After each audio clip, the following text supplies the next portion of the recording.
Bueno, vamos a iniciar la unidad 4, pero antes les voy a hacer un comentario sobre los exámenes por una consulta que me hicieron por mail.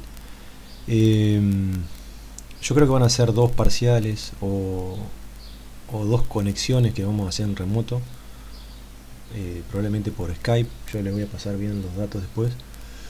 Y seguramente va a ser un ejercicio integrador y también un poco de teoría. Lo van a resolver, después me sacan una foto, me lo mandan y vamos a hablar sobre eso. Más llegado la fecha yo les voy a dar bien las instrucciones y cómo va a ser. Y bueno, la nota de la promoción o no depende de la calidad del examen, de los trabajos prácticos que hayan enviado. Eso es como si fuese un curso presencial.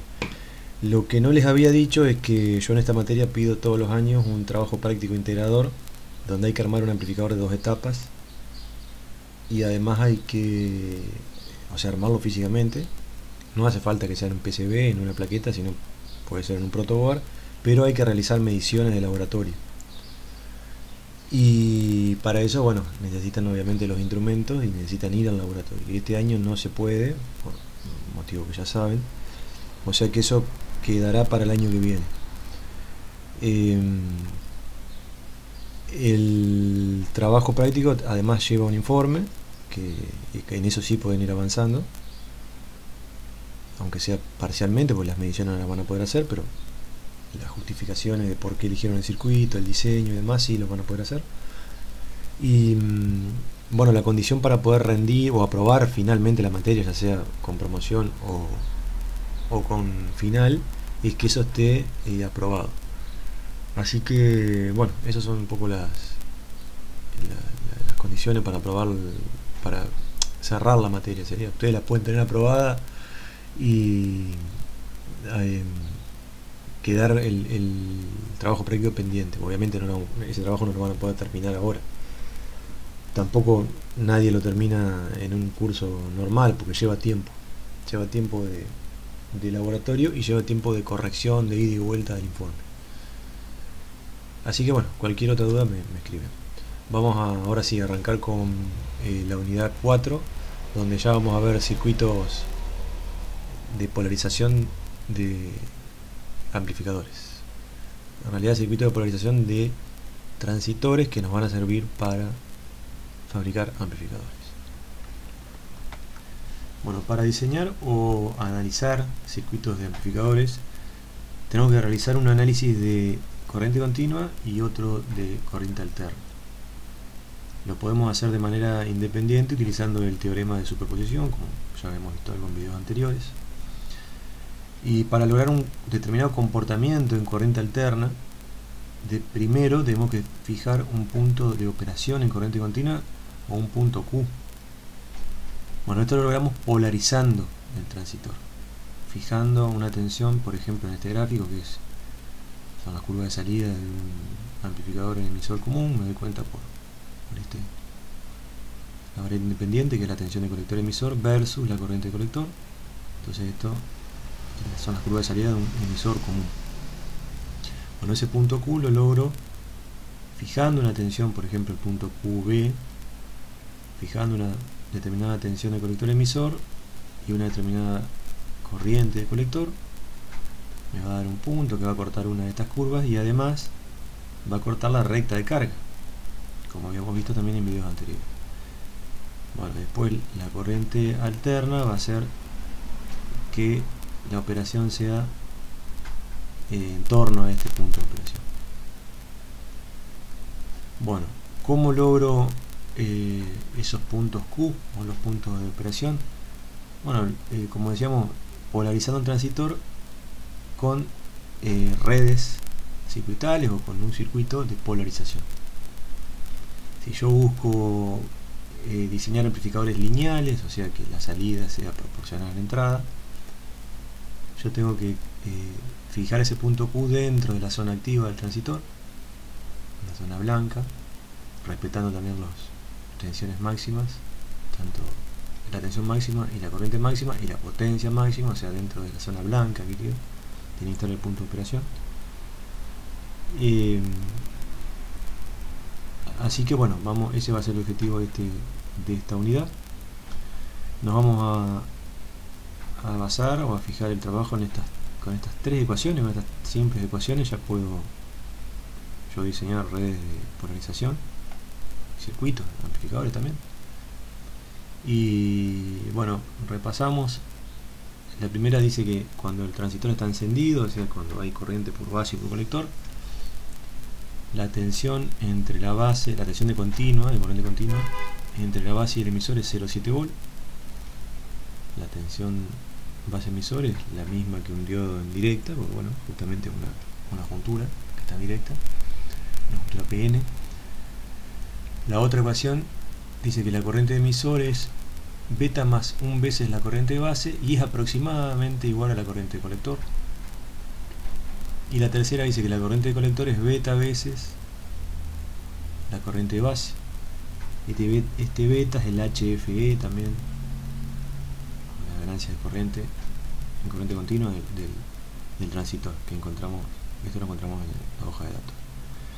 Como la corriente de emisor es aproximadamente igual a la corriente de colector, puedo decir que la corriente de emisor también es aproximadamente igual a beta veces la corriente de base, que también la conclusión la puedo sacar de acá, porque si beta es mucho mayor que 1, como por lo general es así, este 1 lo puedo desplazar frente al valor grande de beta, y también puedo seguir la corriente de emisor es beta veces la corriente de base. Bien, vamos a ver el primer circuito de polarización. Son 3 o 4 creo, este es el más simple de todos. Y ya acá vemos un transistor en una configuración de emisor común,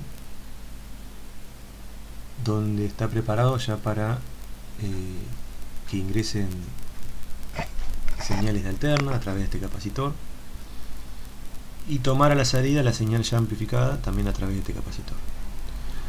Nosotros por el momento el comportamiento de la alterna no le vamos a dar importancia, porque vamos a hacer el análisis en corriente continua, como vimos recién, para saber dónde está el punto de polarización o diseñar un punto de polarización especial. Acá hago una aclaración: una cosa es un análisis de un circuito y otra cosa es un diseño.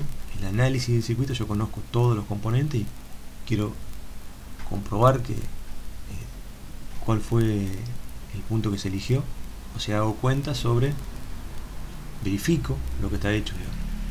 Y en el diseño yo no conozco ningún valor, o conozco algunos o pocos, y tengo que diseñar cuáles son los componentes que faltan para ubicar, por ejemplo, en este caso, el punto de polarización. Bueno, les decía, el circuito de alterna, el alterna y continuo completo, es el circuito final del amplificador, que sería este. Pero nosotros vamos a trabajar sobre un circuito equivalente, que sirve únicamente para corriente continua, que sería el circuito de acá de la derecha, circuito equivalente de corriente continua, donde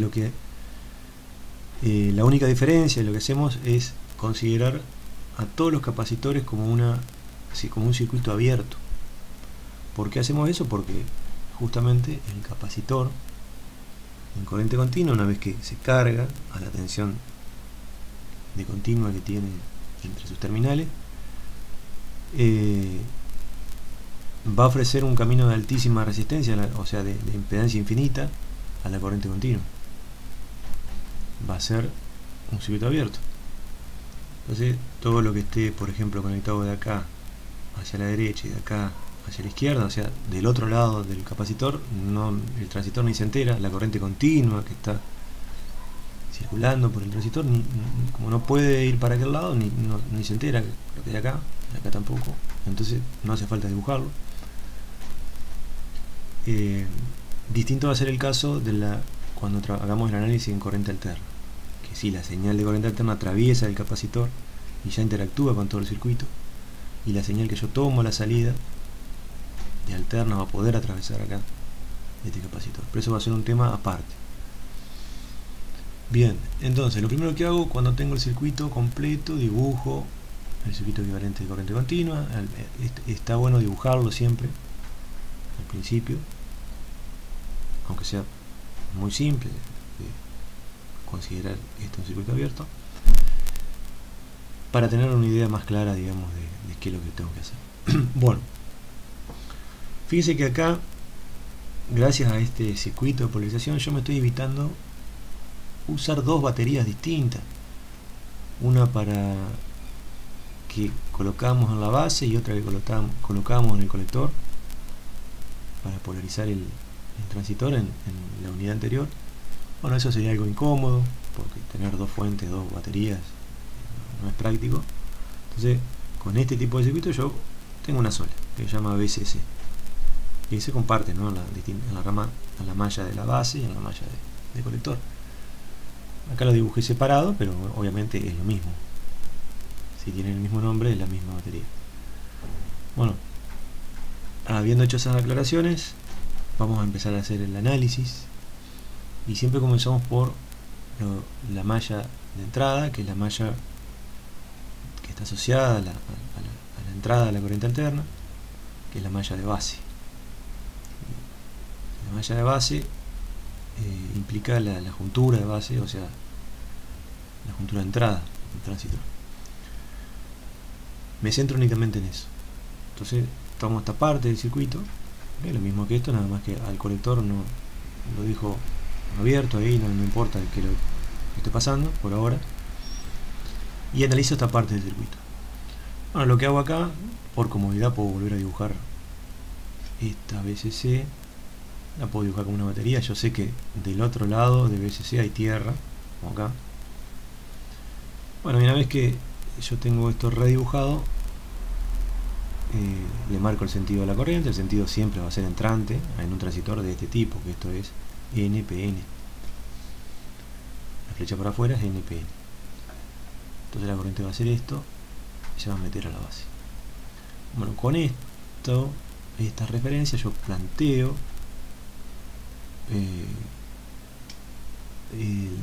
la ley de Kirchhoff de tensiones, y por ejemplo acá es más VCC menos la caída esta. Fíjense que pasa de positivo a negativo, menos la caída, y la caída es la corriente de base por la resistencia de base. Esta es la corriente de base, la I por R, entonces la caída es I por R, entonces menos I por R, y menos la tensión base emisor. La tensión base emisor tiene esta polaridad positiva acá arriba, porque esto es NPN, NPN, base positiva, emisor negativo, o mejor dicho, base material tipo P, emisor material tipo N, y como esto es tan directa, tiene que ser esto más positivo que esto. Entonces, por último, la malla es menos tensión base emisor igual a 0. Bueno, lo que tengo que hacer de acá es despejar la corriente de base. Despejo de acá la corriente de base y obtengo esto. Cuando conozco los valores de VCC, esto sé que es 0,7, siempre lo tomo como 0,7 para transitores de silicio. RB lo voy a conocer, ya voy a tener la corriente de base. Bien, hasta ahí tengo gran parte resuelto, porque la corriente de base ya la calculo acá. Si lo multiplico por beta, ya voy a tener la corriente de colector. Fíjense la segunda parte, ya tengo la corriente de colector. Y otro dato interesante para saber cuál es el punto de operación: recuerden, yo necesito corriente de colector, la tensión colector emisor, para fijar este punto y este punto. Si tuviese la recta de carga con la corriente de base y la corriente de colector, ya podría sacar el punto también de operación, pero tendría que conocer las curvas exactas, digamos, del transitor, y a veces no me van a coincidir. Entonces lo mejor es encontrar las coordenadas, esta tensión y esta corriente. Bueno, vamos a ver cómo calculamos lo que nos falta, esta. Bueno, eso lo hacemos con la malla de salida. La malla de salida, ahora sí, es la malla de colector hacia emisor. Corriente en un NPN va a entrar así. Bueno, por comodidad dibujo únicamente esta partecita de acá y vuelvo a dibujar esto si quiero contra tierra. Al principio está bueno siempre hacerlo. Entonces me queda esto, la corriente va a ser, sale de la batería, se mete por acá, hace así, se mete por acá. Y quedan estas referencias de tensiones siempre. Esto más positivo que esto más positivo que esto. Esto se llama tensión colector emisor. Fíjense que la letra siempre apunta a la parte más positiva, la primera letra. Por eso esto es BCE. Cuando yo elevo así, estoy haciendo referencia de esto respecto de esto.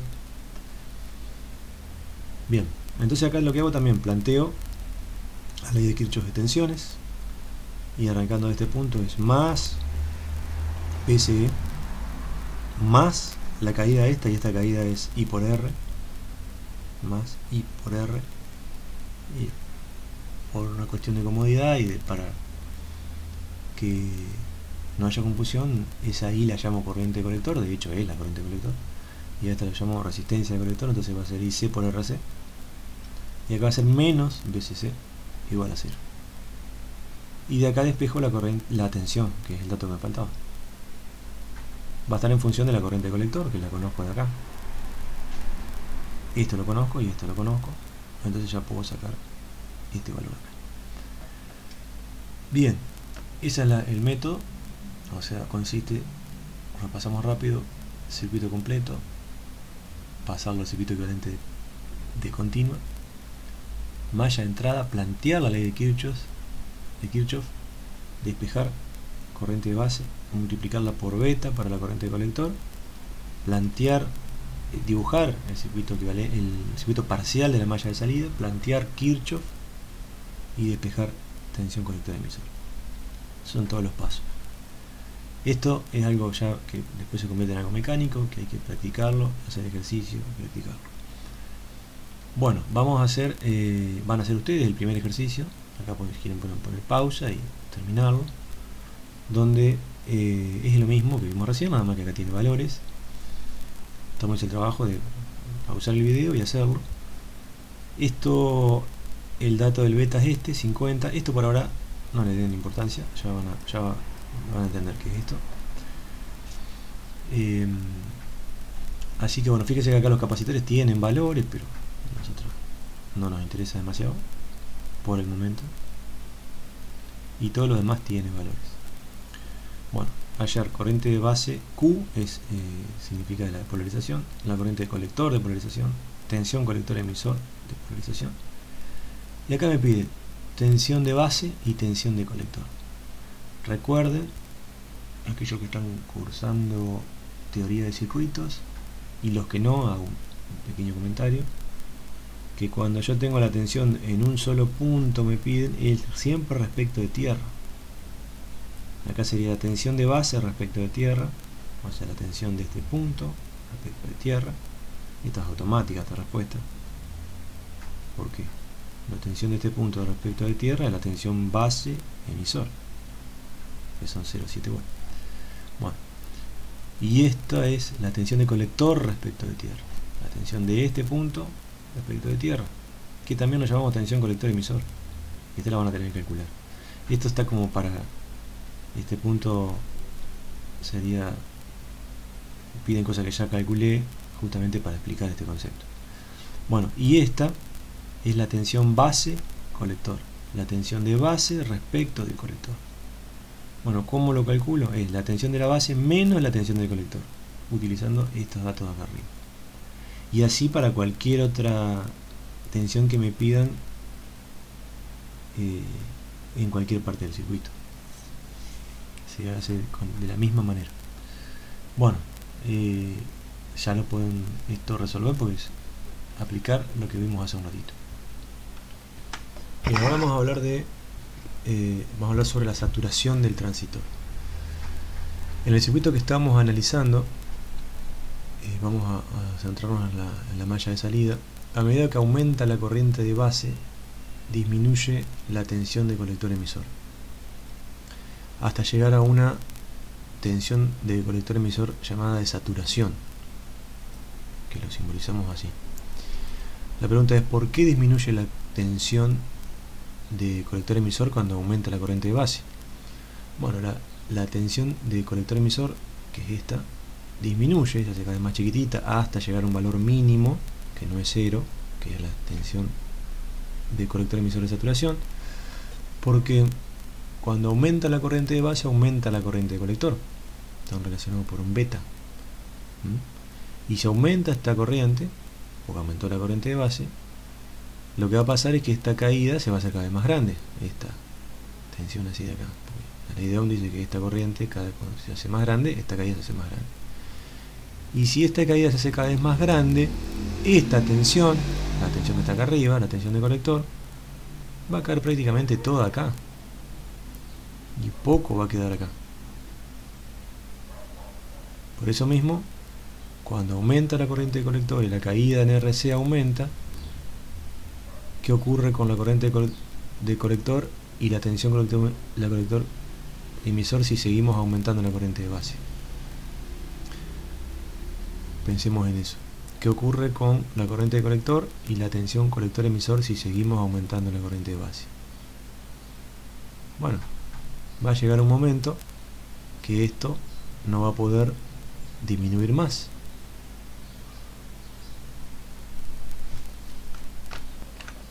Si esta tensión no puede disminuir más porque el fabricante me dice que va a llegar a un valor mínimo y no va a poder hacerse más chiquito, que ese valor mínimo va a ser la tensión de colector emisor de saturación, la corriente de colector, por más que aumente la corriente de base, no va a poder aumentar más, porque si este valor es fijo y este valor es también mínimo y no se puede disminuir más, va a quedar fija acá una tensión sobre esta resistencia, que va a ser la resta entre esta y la tensión colector emisor de saturación, que me va a través de la ley de Ohm indicar cuál va a ser la máxima corriente de colector definida por ese circuito. Entonces, cuando yo quiero responder qué ocurre cuando con la corriente de colector y la tensión colector emisor si seguimos aumentando la corriente de base, bueno, va a ocurrir que la tensión colector emisor va a ser la mínima que me diga el fabricante del transitor, y la corriente de colector va a ser la máxima permitida. Por más que yo siga aumentando la corriente de base, esto no va a poder aumentar más. ¿Por qué? Porque el transitor se dice que está saturado, y en este momento la relación entre la corriente de base y la corriente de colector ya no va a ser más beta veces. Esa relación de que la corriente de colector es beta veces la corriente de base sirve para la zona donde el transitor no está saturado. Recuerdan las curvas de salida, donde estas curvas empiezan a transformarse en rectas. Esa zona es la zona de la tensión de colector emisor de saturación. De ahí hacia la izquierda se dice que el transitor está saturado. Bueno, acá en esta zona no sirve más la relación de que la corriente de colector es beta veces la corriente de base. ¿Por qué? Porque está la zona de saturación. Bueno, vamos de vuelta entonces. Yo tengo un transitor, cuando no está saturado, la corriente de base yo la puedo, a través del circuito de polarización, la puedo fijar en el valor que yo quiero. Recuerden, con la malla de entrada. Bueno, y a medida que esto crece, la corriente de colector va a empezar a crecer beta veces, con una relación de beta, ¿no? Se va a cumplir esto.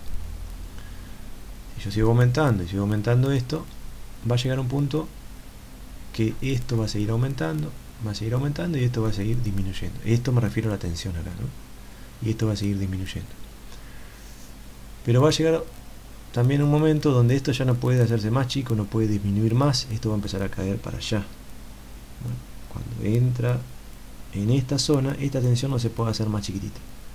Que por ejemplo, 200 milivolts, un ejemplo que yo les puse acá, ¿no? Eso es un dato que me da el fabricante. Para un determinado transitor, la tensión colector emisor de saturación son 200 milivolts.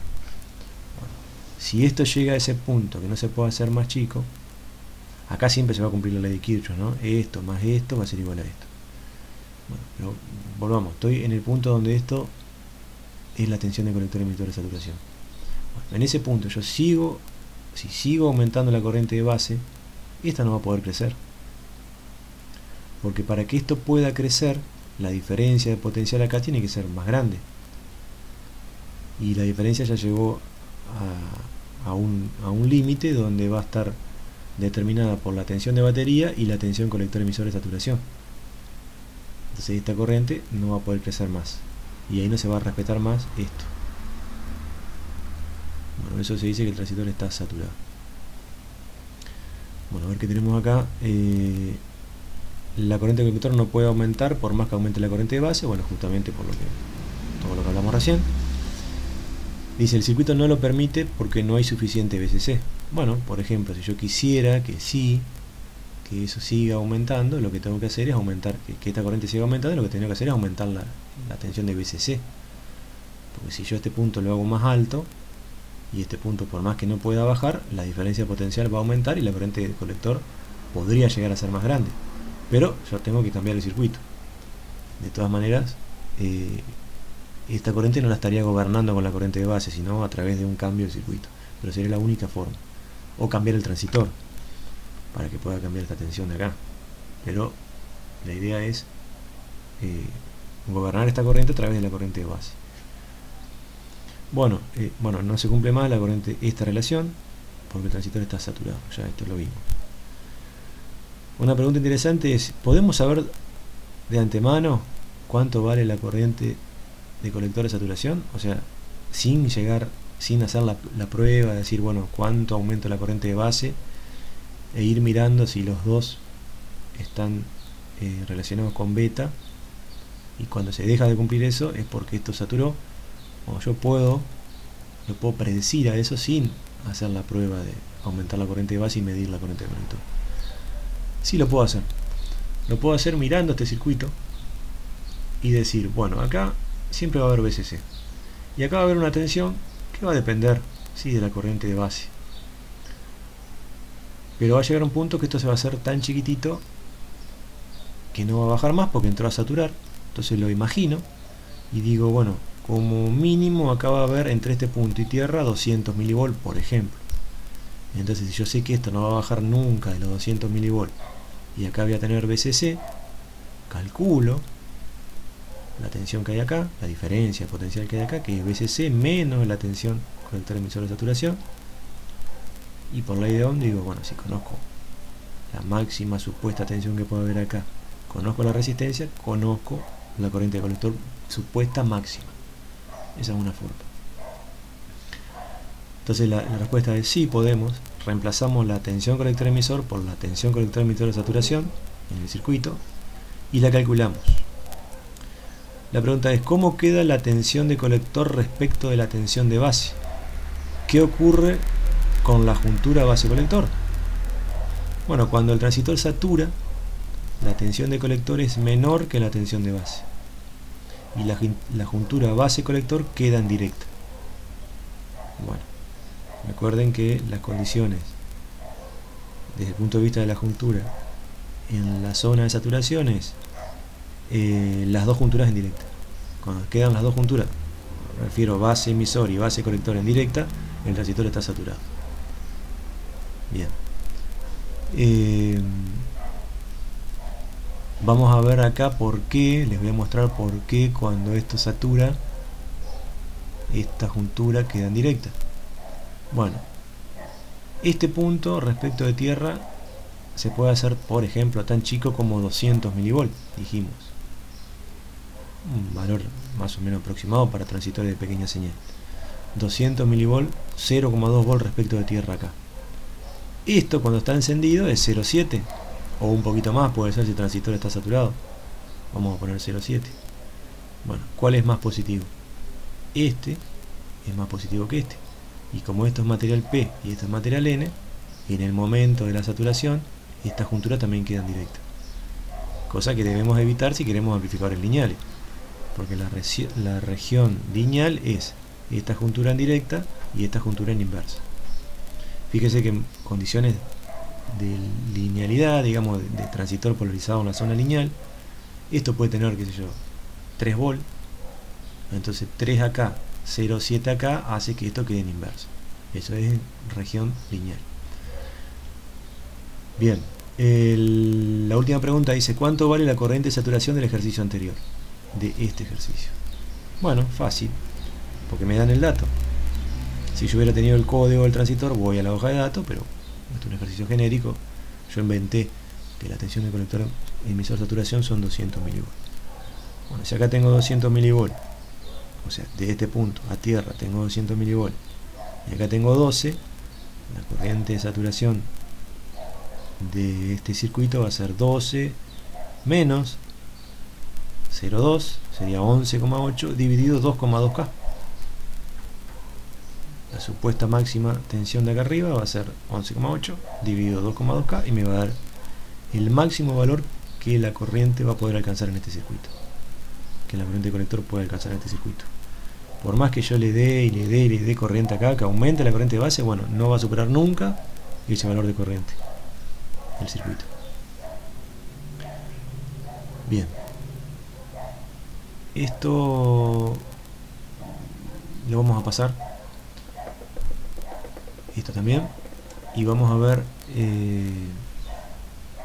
otro circuito de polarización donde la diferencia con el anterior, fíjense, este es el circuito completo, va a ser el agregado de esta resistencia acá en el emisor. Con esto, y esto es muy importante y vamos a hacer bastante hincapié en esto, yo lo que logro, después lo vamos a demostrar, que el punto Q se estabilice respecto de las dispersiones de fabricación del transistor y respecto de la temperatura. Agregando una pequeña resistencia acá, yo logro que el punto Q sea un punto estable. Volvemos un poquito acá a la primera. Bueno, este punto, por efectos de cambios de transistor o efectos de la temperatura, este punto se puede mover. Yo lo calculé para que quede acá, se puede mover. Entonces, agregando esa pequeña resistencia en el emisor, yo lo que logro es que ese punto se estabilice respecto de la temperatura y respecto de la dispersión de fabricación.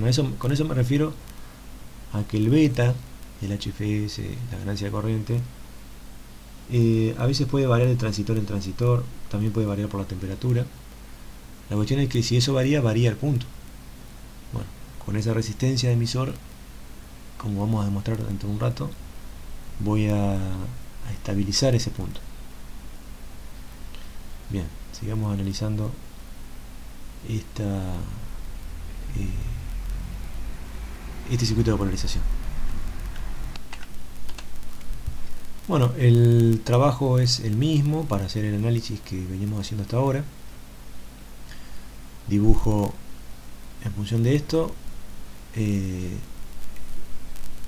Acá no lo hice, pero el circuito de corriente continua, que es simplemente no tener en cuenta los capacitores. Luego lo que tengo que hacer es dibujar la malla de entrada, que es esta. Es lo mismo, fíjense que es exactamente lo mismo, nada más que acá está dibujada la batería como si estuviese a tierra e independiente del circuito de colector. Entonces, una vez que yo tengo esto, planteo Kirchhoff acá y me da esto, y lo que tengo que lograr es despejar la corriente de base. Exactamente igual, es un poquito más complicado entre comillas porque tengo esta resistencia acá y me va a empezar a jugar la corriente de emisor, pero el objetivo es el mismo, tengamos eso en mente. Entonces, planteo Kirchhoff acá, es más BCC menos la corriente de base por la resistencia de base menos esta tensión que está acá. Bueno, y hasta este punto todo lo mismo. Pero ahora, como tengo esto en la malla, acá esta es otra corriente que tiene otro nombre, que se llama corriente de emisor, que fíjense que es saliendo, para este NPN es saliendo, y esto me va a dar otra caída acá, que dentro de la malla yo la encuentro restando. Bueno, eso va a ser I por R, pero IE por R, que va a ser esta partecita que está acá, igual a 0. Bueno, como el objetivo mío es despejar la corriente de base, esto me está molestando, pero yo conozco una ecuación que me relaciona esto con la corriente de base, que es esta. Acá la puedo hacer en forma completa escribiendo esto, o puedo poner a veces beta solo, no beta más 1. Lo ideal sería que pongamos beta más o 1 cuando ponemos corriente de emisor respecto de base. Entonces reemplazo esto por esto y después despejo la corriente de base. Bueno, eso me da esta ecuación que está acá. Luego lo que tengo que hacer es multiplicar esto por la corriente de colector, por beta. Esta corriente, si yo la multiplico por beta, me da la corriente de colector. Está en la próxima filmina. Esto ahora lo voy a explicar en un ratito. Bueno, entonces, fíjense. ¿Dónde está? Bueno, no está, o no lo veo, o no lo escribí acá, pero bueno, si yo quiero saber cuánto vale la corriente de colector, tengo que multiplicar esto por beta. No está escrito acá, pero es lo mismo que el paso anterior. Bueno, ahora lo que me está faltando es la tensión colector-emisor. Bueno, la tensión colector-emisor la voy a obtener de la malla de salida. La malla de salida va a ser esta parte del circuito. Redibujarla. Fíjense que la redibujo acá. Tengo resistencia de colector, resistencia de emisor, lo mismo que está acá. Y dibujé la batería de otra manera. Planteo siempre, arrancando por acá, conviene la ley de Kirchhoff de tensiones en esta malla cerrada. Me queda más IE por RE más tensión colector emisor más IC por RC menos BCC igual a 0. Bueno, acá lo que puedo hacer es reemplazar, como tengo corriente de emisor y corriente de colector, escribir todo en función de la corriente de colector, porque esto es aproximadamente igual a la corriente de colector, y después despejar la tensión colector emisor, que es el objetivo de este análisis que estoy haciendo acá. Bueno, y me queda esto. Acá hay un paso intermedio que es cuando yo reemplacé esta por la corriente de colector, después saqué factor común, porque me va a quedar IC por RE, IC por RC, entonces saco factor común IC y puedo escribir esto. Bien, una vez que tengo esto es muy fácil despejar la tensión colector emisor. Bueno, y acá es lo que no está la fórmula, pero ya lo sabemos del ejercicio anterior. La corriente de colector, ustedes dicen, pero me falta la corriente de colector. No, la corriente de colector es beta veces la corriente de base. La corriente de base la calculé acá. Bueno, parece complicado, como todas las cosas tiene su mecanismo, hay que practicarlo mucho, pero fíjese que este circuito es muy similar al otro, se resuelve de la misma forma, planteando malla de entrada, ecuaciones de la malla de entrada, despejando